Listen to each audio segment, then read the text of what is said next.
Black death نے ایک دل دہلا دینے والی داستان رقم کی۔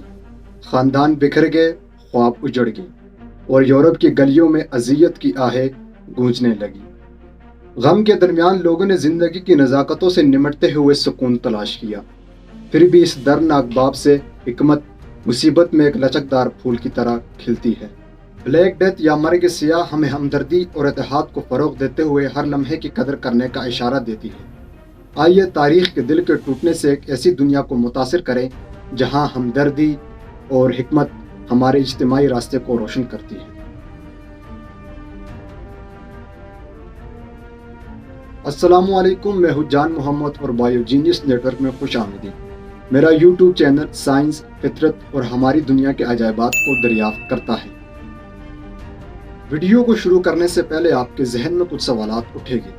پہلا یہ کہ اس وبا کی شروعات کہاں سے ہوئی؟ دوسرا یہ کہ اس وبا کی علامات کیا تھی؟ تیسرا یہ کہ اس وقت لوگوں کا کیا خیال تھا کہ وبا کیسے پھیلتا ہے؟ چوتھا یہ کہ اس وبا کی وجوہات کیا تھی؟ پانچواں یہ کہ لوگوں نے علاج کے طور پر کیا آزمایا؟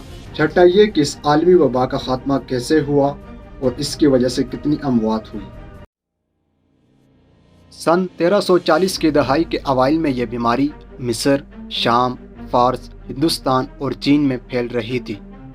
1347 میں بحیرہ اسود یا بلیک سی سے بحری جہاز میسنسینیا کے سسلی بندرگاہ پر پہنچتا ہے۔ گودیوں پر موجود لوگ ایک وحشیانہ حیرت میں مبتلا تھے جب انہوں نے جہاز پر مردہ ملاح کو دیکھا، اور جو زندہ تھے ان کے جلد پر کالے پھوڑے اور پیپ تھے۔ حکام نے فوری طور پر جہازوں کو بندرگاہ سے باہر نکالنے کا حکم دیا، لیکن تب تک بہت دیر ہو چکی تھی۔ لیکن یہ کنفیوژن آج کے دور میں بھی اس وبا کو لے کر ہے۔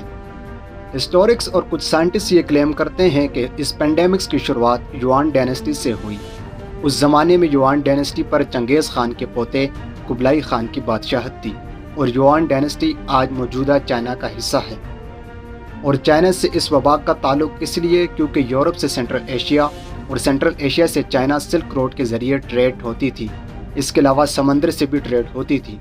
اس وقت چائنا میں پلیگ یا طاعون کی وبا پہلے سے تھی، مگر انٹرنیٹ کی سہولیات یا ٹیلی کمیونیکیشن نہ ہونے کی وجہ سے اس بیماری کی خبر نہ ہو سکی۔ سائنسدانوں کا یہ بھی دعویٰ ہے کہ انہیں بایولوجیکل ایویڈنس ملے ہیں کہ بلیک ڈیتھ موجودہ کرغزستان میں وادی چوئی کے قریب تیان شیان پہاڑوں سے آئی ہے۔ اطالوی شاعر اور مصنف گایووینی بوکیسیو نے اس بیماری کے بارے میں اپنی کتاب ڈیکامیرن میں لکھا ہے کہ مردوں اور عورتوں میں یکساں طور پر یہ بیماری کے آغاز میں کچھ سوجن کمر پر یا بغلوں کے نیچے ایک عام سیب کی طرح یا انڈے کی سائز کی طرح ٹیومر بن جاتے تھے۔ دراصل یہ پلیگ یا طاعون 3 طرح کا تھا۔ نمبر 1 بیوبونک پلیگ، نمبر 2 نیومونک پلیگ اور نمبر 3 سپیٹیسیمک پلیگ۔ سب سے پہلے بیوبونک پلیگ۔ بیوبونک طاعون کا نام سوجن یا بیوبوس کے نام پر رکھا گیا تھا، جو شکار کی گردن، بغلوں یا کمر پر نمودار ہوتے ہیں۔ یہ ٹیومر چھوٹے گانٹوں سے لے کر ایک سیب کی سائز تک کے تھے۔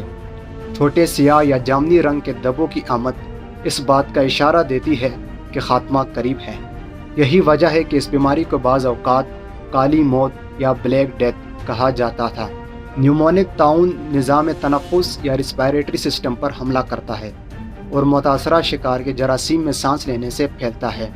اس نے 90 سے 95% افراد کو ہلاک کیا اور 1-2 دن میں موت واقع ہو جاتی تھی۔